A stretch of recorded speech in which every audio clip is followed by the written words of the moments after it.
How's it going? Now that the computer science exam is over, I'm going to transition the videos towards history because I feel like I can make a few useful videos on uh, on a few important history topics. So we're going to start with the Vietnam War from 1955 to 1975. This is part of the United States and the world topic. So first, we have to understand what each president did. Lyndon B. Johnson by far had the most involvement, and so we talk about him the most. He's the focus of the case study. But every president through within that period had an important role to play in the U.S. involvement in the Vietnam War. So we start with Truman. So in the aftermath of World War II, Truman backs the French Empire in Indochina in their battle against Ho Chi Minh and the Viet Minh. Indochina now consists of Vietnam, Cambodia, and Laos. And it was believed that the Viet Minh, since they were communists, they had the support and the backing of the Soviet Union and Stalin. So by supporting the French Empire in their battle against Ho Chi Minh and the Viet Minh, Truman was directly opposing communism and containing its spread, and therefore following the Truman Doctrine and the policy of containment. Then we move on to Eisenhower, and of course he's a strong believer in the domino theory, whereby if one country falls to communism, so too does its neighbors. So as a result of his strong belief in the domino theory, he increases the involvement in the Vietnam War. But the French lose their battle against the Viet Minh. And so Indochina is split into four separate nations: North Vietnam, South Vietnam, Cambodia, and Laos. Now, it's at this point that the US decides to place this guy, Ngo Diem, into government in South Vietnam. Because they didn't want to hold an election in case a communist leader was elected in South Vietnam, which would go against their policy of containment. But this lad wasn't popular at all with the South Vietnamese population. He was placing Catholics in positions of power. He didn't meet the land reform demands of the peasant farmers. He was accused of all manner of corruption. He was accused of torture. So very unpopular man. The people in the South ended up preferring and favoring the Viet Cong, which were the South Vietnamese communists. So communism had a strong backing in South Vietnam, perhaps as a result of the US's actions. Then we move on to Kennedy, JFK. He was also a strong believer in the domino theory and the policy of containment, but he didn't want to send troops to Vietnam. So during his term, he increases the number of US advisors to 16,000 by the year 1963. And he's a strong believer in a flexible response, wherein you train the South Vietnamese army in order to in like counter-terrorism methods in order to help them counter terrorism. But the tactics weren't particularly popular. They didn't win the support of the people. In fact, the leader that the US placed in power, Ngo Dinh, was actually assassinated in an army coup. And JFK himself was actually assassinated soon after in Dallas, which means that Lyndon B. Johnson is sworn in, and he can start his period of significant escalation of the US involvement in Vietnam. So, what were Johnson's views on Vietnam? Well, first of all, he wants to increase the amount of US advisors by 30%. Again, like the presidents before him, he was a very big supporter of the domino theory and the policy of containment. But he firmly believed that US credibility was on the line here. He felt that uh, if the US did not stand up for South Vietnam, uh, other countries would lose their trust in the US. So this was to keep allies effectively in Johnson's eyes. The advisors around him told him to pursue a military solution in Vietnam, where he sent in troops. And Johnson also didn't want to be the first president to lose a war. He feared that the US had a reputation for victory, and he didn't want to taint that. So I suppose he continues on the policies of Kennedy. He brings in NSAM, which stands for National Security Agency Memo 273, which says that the US government should support Vietnam in, quote, their contest against communism. So this was very much a battle of capitalism versus communism, or in the eyes of the US, good versus evil. So he approves the transfer of secret operations against North Vietnam from the CIA to the army. And in March 1964, Johnson approves NSAM 288, in which it said that the US should increase their force. They should use greater force, such as airstrikes against North Vietnam. But Lyndon B. Johnson was somewhat reluctant to this at first because he was currently in the presidential race with the upcoming 1964 presidential election. So in this election, he was competing again. He was a Democrat, and he was competing against Barry Goldwater, who was a Republican. And Goldwater believed in this idea of total victory against communism. He wanted to use the atomic bombs that the US, akin to what the US had dropped on Hiroshima and Nagasaki during World War II, he wanted to use in Vietnam. By contrast to this, Johnson campaigned as the candidate of peace, and this is a famous quote from him regarding the Vietnam War. He says, "quote, we are not about to send American boys 9 or 10,000 miles away from home to do what Asian boys ought to be doing for themselves." So he created this public image of him advocating for peace in Vietnam, and the complete and total withdrawal of U.S. troops from Vietnam, which is quite interesting to look at. But the aid that the U.S. was sending to South Vietnam wasn't working, and they were too weak to stop the ever increasing power of the Viet Cong, which meant that Johnson had two options. He could either back out of the war altogether and therefore lose it and go against his idea of not wanting to be the first president to lose a war, or he could fully commit to the Vietnam War and completely escalate it.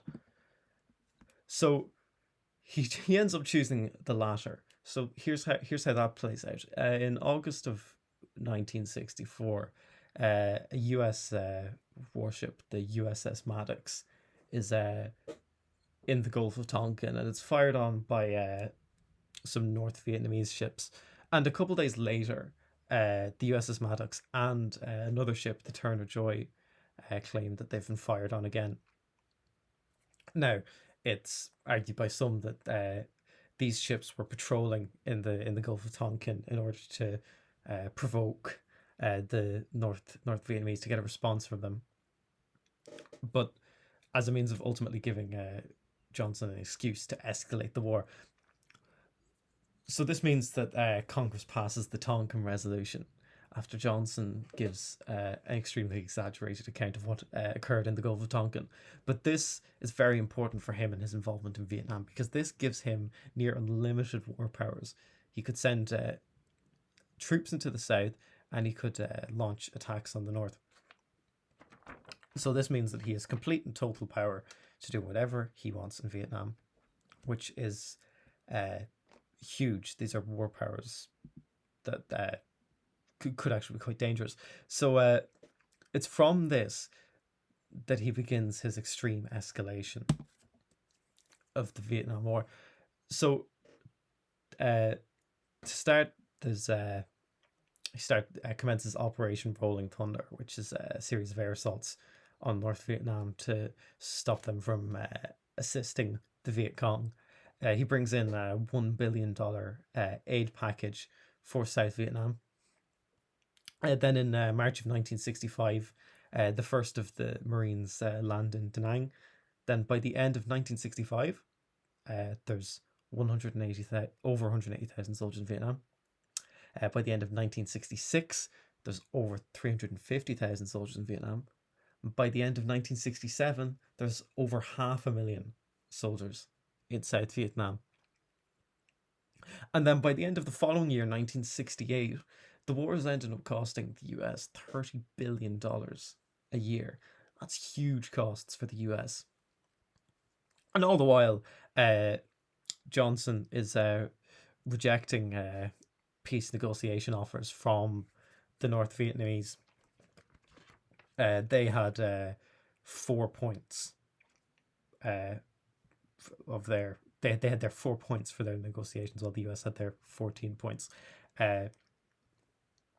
So Johnson rejected the North Vietnamese 4 points and instead countered with his 14 points. But of course, the North Vietnamese rejected those. So negotiations were not going to go well. So what tactics did the US Army employ in Vietnam? Well, they had their search and destroy missions, which were to clear these areas of suspected Viet Cong. And if a village was suspected of helping the guerrillas, the village was destroyed. Example, Operation Cedar Falls in 1967. This is just north of Saigon, the South Vietnamese capital. 6,000 peasants were evacuated. Land and homes were destroyed, but only a few Viet Cong were actually found. So these 6,000 peasants that were evacuated and had their farmland and their homes and their villages destroyed became enemies of the US and strongly opposed the US. And these search and destroy missions were often based, the success of them was based on the number of people killed, regardless of whether or not they were guerrillas, which meant that you had tragedies such as the My Lai massacre in 1968, which surfaced after Johnson left office, but it was a highly controversial and horrific mission. So what else was used? Well, we have napalm and defoliants that the U.S. Air Force used in order to clear areas of forest. But all this did was just anger the South Vietnamese people further. This is to put into perspective how much bombs were dropped on Vietnam during the Vietnam War. A greater tonnage of bombs was dropped on Vietnam by the US between July 1965 and December 1968 than all of the Allies did combined over Europe in the course of World War II. That's an insane amount of bombs to drop more in a short 3-year window than like on one country than the Allies did over the entirety of Europe. Then there was also things such as the free fire zones, which were established between villages, where anyone who entered these zones became a target, regardless of whether or not you were Viet Cong, civilian, whatever. If you were there, you could be shot. The US also failed to create an improved army for South Vietnam, so that they could, I suppose, defend themselves once the US eventually withdrew. U.S. soldiers who were sent to Vietnam were only drafted for a year, so few of them were actually experienced enough to deal with the conditions. By the time they were, I suppose, settled in Vietnam, familiar with their surroundings, familiar with their fellow soldiers and whatnot, it was time for them to go back home. So meant that there was this very strong level of inexperience amongst the U.S. troops. So Johnson wasn't doing too well in the Vietnam War. Television and other media reports exposed the war's harsh realities, and they contradicted the claims of Johnson that the bombing was being directed at military targets. General Westmoreland, who was Johnson's commander in Vietnam, believed that if he got more troops, it would guarantee a U.S. victory in Vietnam. As well, the strategic bombing and the use of artillery fails in Vietnam, because it's a predominantly agricultural country. The approval rating for the Vietnam War was, amongst the US population, was actually initially quite high. In 1964, 85% of Americans were in favor of the war. But in 1965, we see the beginning of the anti-war movement, as a result of these photographers and news reporters and such traveling to Vietnam, documenting the actions of the US and sending them back to be broadcast on television and radio and published in newspapers. So it becomes the first televised war where people in their living rooms are watching the war play out and are watching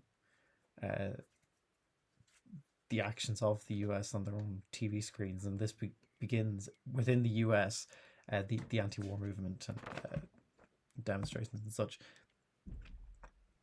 The Tet Offensive then in 1968, this is an important moment in the Vietnam War, certainly for both sides. So this is the Vietnamese New Year, 1968. The Viet Cong launches surprise attacks on all of the major southern Vietnamese cities. After a period of intense fighting, the offensive was defeated.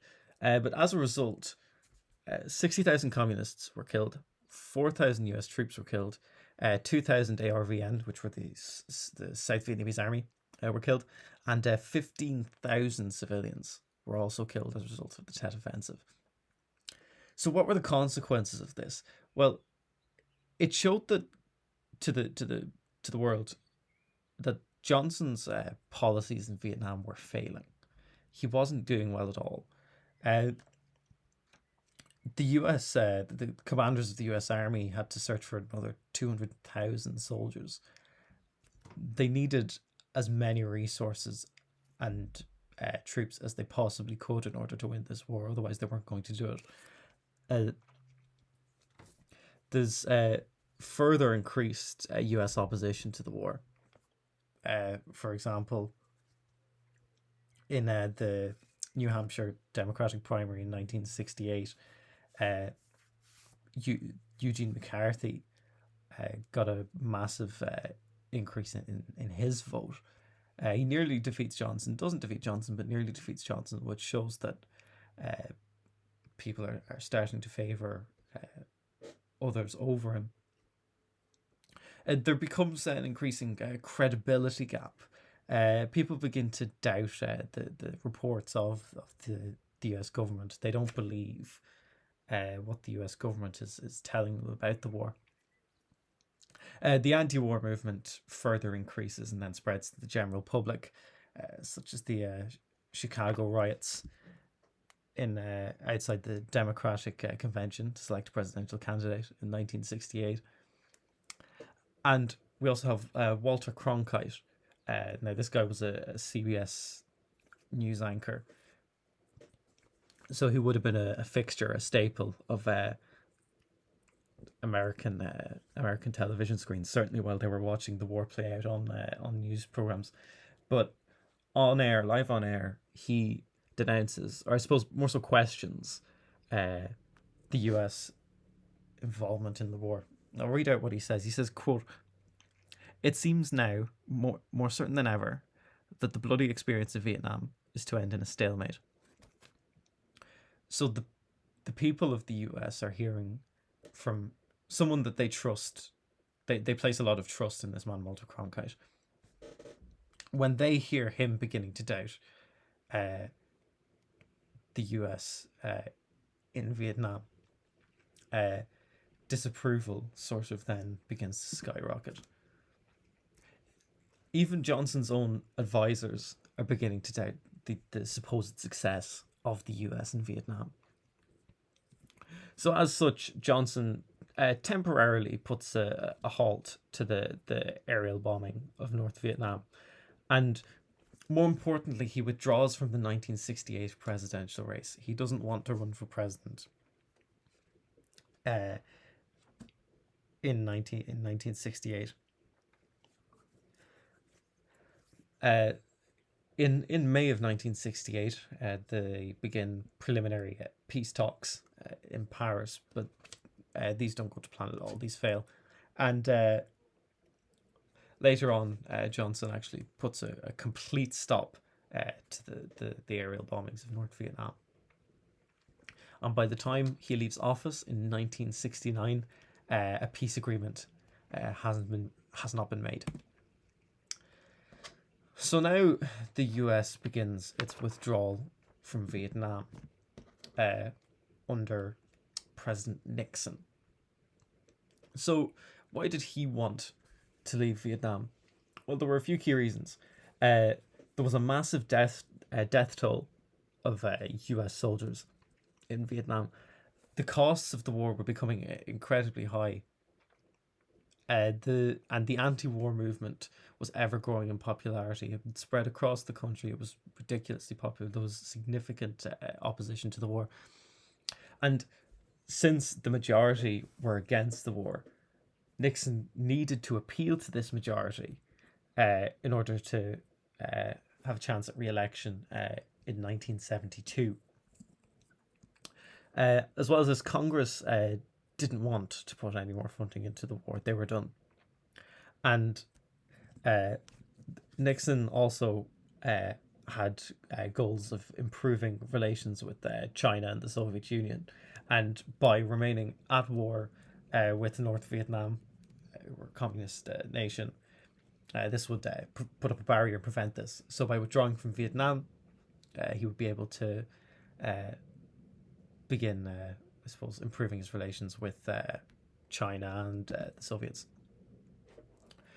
So there was this concept of peace with honor. This was an important concept in the eyes of Nixon. This is something he strongly believed in. He believed in keeping separate governments for North and South Vietnam.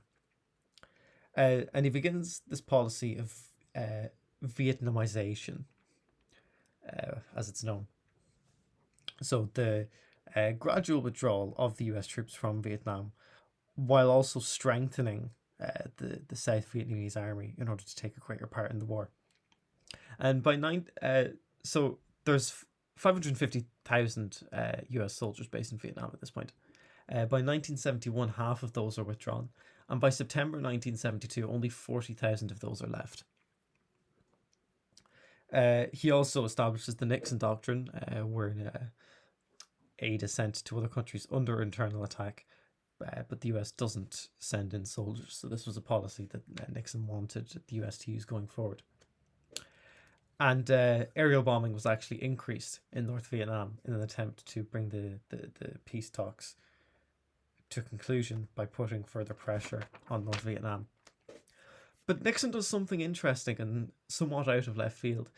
He invades Cambodia, and he does this secretly in 1970 in order to destroy the Viet Cong supply lines and dumps that lie along what's known as the Ho Chi Minh Trail.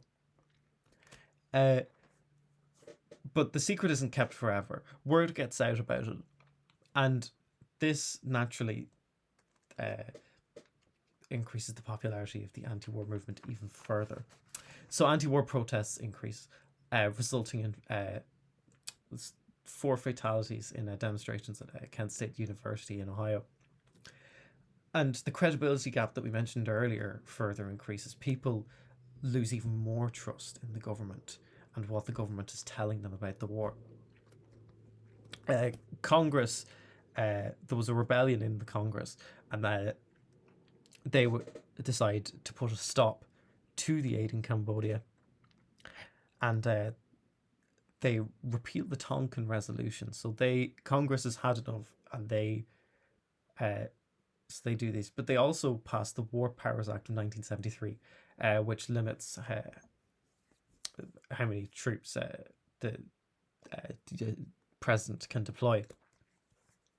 So Congress has had enough, and they're limiting the powers, the war powers of the US president at this point. So then we have the Paris Peace Accords in 1973. These are the peace talks, I suppose, restarting in Paris, and they conclude in January of 1973.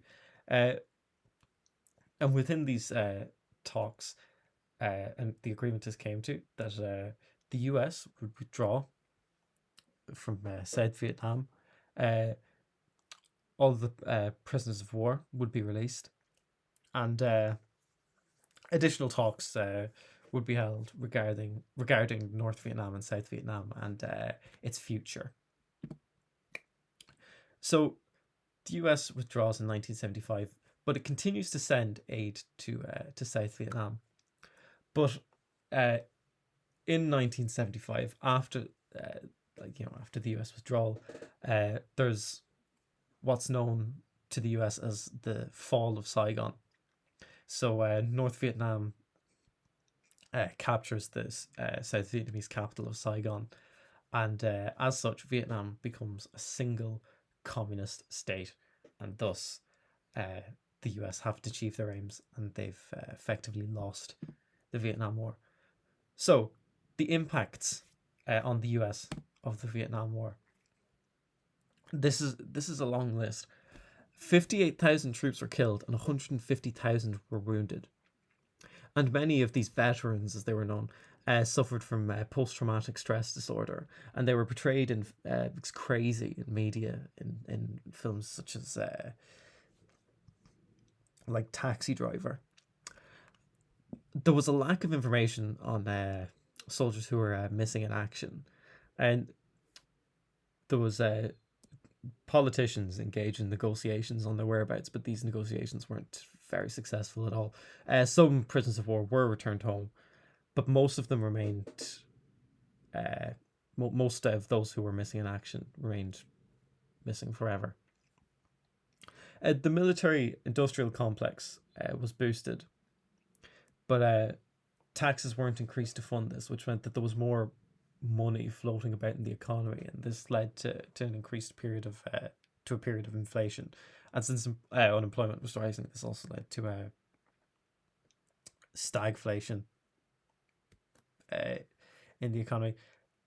It also impacts Johnson's Great Society program that he